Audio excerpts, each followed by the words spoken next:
வணக்கம் நண்பர்களே. காத்திரைவரி சீரியல் செம பரபரப்பாக போயிட்டு இருக்குன்னே சொல்லலாங்க. பரபரப்பான கட்டத்தில் அதிரடி திருப்பங்கனங்க நம்ம பார்க்க நேரம் தான்.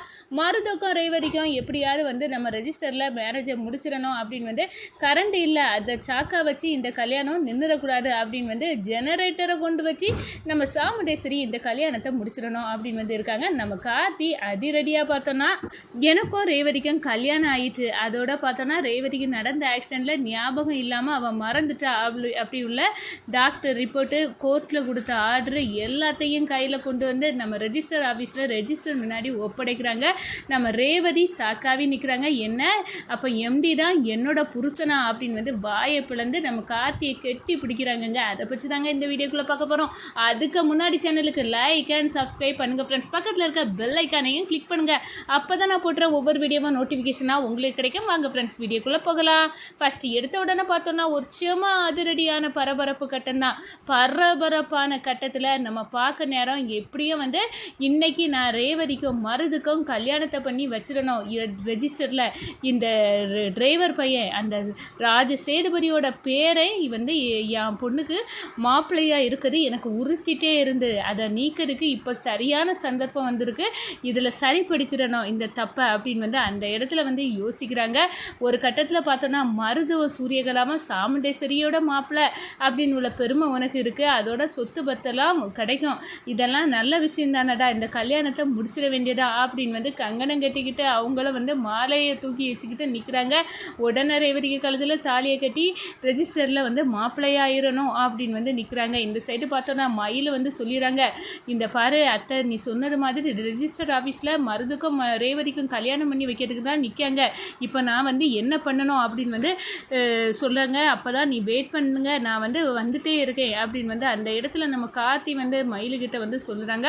ஒரு கட்டத்தில் பார்த்தோன்னா இந்த கரண்ட் இல்லை, அதனால ரெஜிஸ்டர் பண்ண முடியாது. இப்போ அதுக்குள்ள மிஷின் எல்லாம் ஆப்ரேட் பண்ணணும்னா அது கரண்ட் வேணும், இப்போ கரண்ட் இல்லை அதனால் அப்படின்னு அந்த இடத்துல சொல்ல நேரம் என்ன ரெஜிஸ்டர் ஆஃபீஸில் கரண்ட் இல்லைன்னா அந்த பத்திரத்தெல்லாம் பதிவு பண்ண முடியாதா, இப்போ என்ன பண்ண அப்படின்னு அந்த இடத்துல மண்டையை பிச்சுட்டு சாமுண்டேஸ்வரி மருத்துவ பார்த்து சொல்கிறாங்க. இதெல்லாம் எனக்கு வேணும்னே அந்த டிரைவர் பையன் சதி பண்ண மாதிரி தெரியுது, இந்த சூழ்ச்சியை முறியடிக்கணும்னா ஜெனரேட்டரை எடுத்துகிட்டு வாங்க மாப்பிள்ளை, ஜெனரேட்டரை வச்சு கொண்டு இந்த ரெஜிஸ்டர் பத்திரத்தெல்லாம் முடிச்சிடலாம், கல்யாணம் ஆகி ரெஜிஸ்டர் ஆக்கிடலாம் அப்படின்னு அந்த இடத்துல நம்ம சாமுண்டேஸ்வரி மருதுகிட்ட ஐடியா கொடுத்து மருதும் ஜெனரேட்டரை தூக்கிக்கிட்டு ஓடுறாங்கன்னு சொல்லலாம்.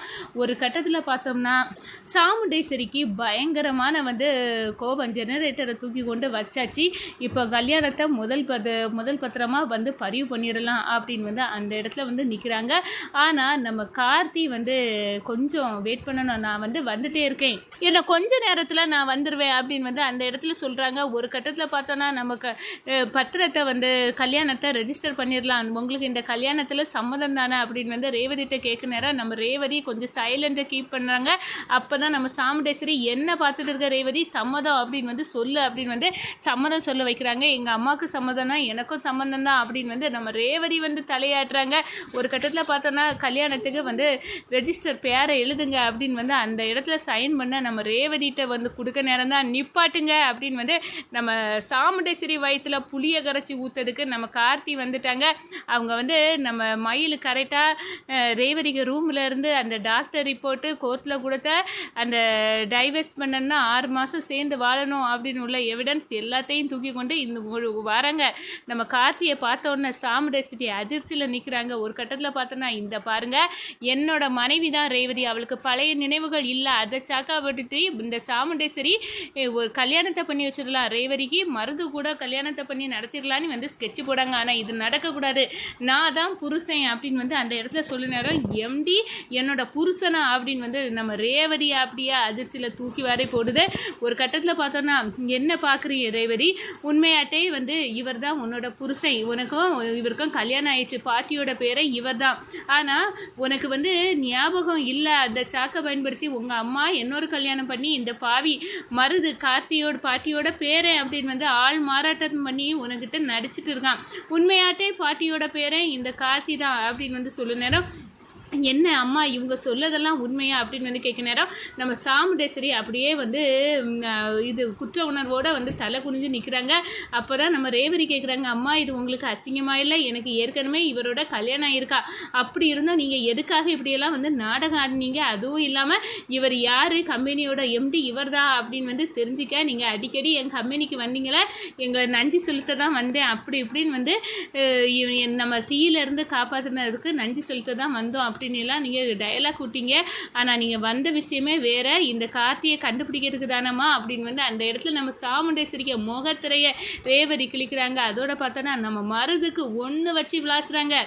என்ன சூழ்ச்சி, என்ன எங்கள் பாட்டியோட பேரை அப்படின்னு உள்ள அடையாளத்தை வச்சு நீ வந்து வாழ்ந்துடலாம் நீ பார்த்தியா, அப்படியெல்லாம் முடியாது ரேவதி, ஏன் பொண்டாட்டி, அவளை நீ தாலி கட்ட உனக்கு யாருடா அந்த உரிமையை தந்தது அப்படின்னு வந்து மருதுவின் சட்டையை பிடிச்சி சொட்டையை முறிச்ச கரையாட்டு முறிச்சு எடுக்கிறாங்க நம்ம கார்த்தி. அதோட பார்த்தோன்னா சூரியகலா பேரஞ்சது கணங்க நிற்கிறாங்க. என்ன பார்க்குற, ஏற்கனவே எங்கள் குடும்பத்தில் புகுந்து வில்லங்கத்தை ஏற்படுத்த பண்ணதெல்லாம் ஞாபகம் இருக்குது, இப்போ நீ என் வாழ்க்கையிலே வாரியா, உனக்கு எவ்வளோ திமிரு இருக்கண்டி அப்படின்னு வந்து சூரியகலாவையும் மருதுவையும் அடித்து ஓரங்கட்டி தெறிக்க விடுறாங்க நம்ம கார்த்தி. இந்த சைடு பார்த்தோன்னா நம்ம ரேவதி என் வாழ்க்கையில் என்னென்னமோ நடந்திருக்கு, இதெல்லாம் நான் எனக்கு தெரியாமல் இருந்தால் கண்டிப்பாக நான் வந்து இவங்க எல்லாம் எனக்கு நல்லதுக்கு தான் செய்கிறாங்க, நான் இந்த மருதுவை ரெண்டாந்திரமாக கல்யாணம் பண்ணியிருப்பேன், இதுக்கு எல்லாம் காரணம் எங்கள் அம்மா தானே அப்படின்னு வந்து அந்த இடத்துல கோபத்தில் கொந்தளிக்கிறாங்கங்க. ஒரு கட்டத்தில் பார்த்தோன்னா நம்ம ரேவதி கார்த்தியை கெட்டி பிடிச்சி வந்து ஐ லவ் யூ அப்படின்னு வந்து அந்த இடத்த சொல்கிறாங்க. ஒரு கட்டத்தில் நம்ம ரேவதி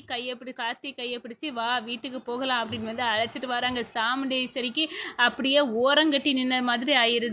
என்னென்னமோ வந்து நடந்து போச்சு, இப்போ என்ன பண்ண அப்படின்னு வந்து மண்டைய பிச்சுக்கிட்டே அப்படி நிற்கிறாங்கன்னு சொல்லலாம். ஒரு கட்டத்தில் பார்த்தோன்னா நம்ம என்ன சாமுண்டேஸ்வரி நீ திருந்தவே மாட்டியா, மாப்பிள்ளை எவ்வளவோ நன்மை செய்திருக்காங்க, ஆனப்புறமும் உனக்கு அவருக்கு அருமை தெரியலைல்ல அப்படின்னு வந்து ராஜா வந்து சொல்கிறாங்க. நல்ல வேலை இப்போ மாப்பிள்ளை அவருக்கு கல்யாணம் ஆன எவிடன்ஸு ரேவதியோட டாக்டர் சர்டிஃபிகேட்டு எல்லாத்தையும் கொண்டு வந்து சரியான டைமில் அந்த மருதுக்கு கூட ரேவதிக்கு நடக்கிற இந்த கல்யாணத்தை தடுத்து நிப்பாட்டிட்டார். ஆனால் ஒன்று மட்டும் நினச்சிக்க, நீ இப்படி ஆடக்கூடிய ஆட்டத்துக்கெல்லாம் கண்டிப்பாக ஒரு நாள் நீ பட்டு திருந்த கேஸு தான், பட்டு திருந்துவா அப்படின்னு வந்து நம்ம ராஜா வந்து நம்ம சாமுண்டேஸ்வரி கிட்ட வந்து சவால் விடுறாங்க. இந்த சைடு பார்த்தோன்னா அம்மா என் வாழ்க்கையில் இனி இதுக்கு மேலே நீங்கள் முடிவெடுக்கிறதுக்கு எந்த விதமான ரைட்ஸும் கிடையாது, நாங்கள் எங்கள் வாழ்க்கையை பார்த்துக்கிடுவோம் அப்படின்னு வந்து அந்த இடத்துல சொல்ல நேரம் அப்படியே வாயை பிளந்து அப்படியே நிற்கிறாங்கன்னு சொல்லலாம். இந்த சைடு பார்த்தோன்னா நம்ம ரேவதி எம்டியோட மனைவியா, எம்டிக்கும் ரேவதிக்கும் கல்யாணம் ஆயிருக்கா இப்படின்னு எல்லாம் உண்மை தெரிஞ்சு அதிர்ச்சியில் நிற்கிறாங்க பிரியா.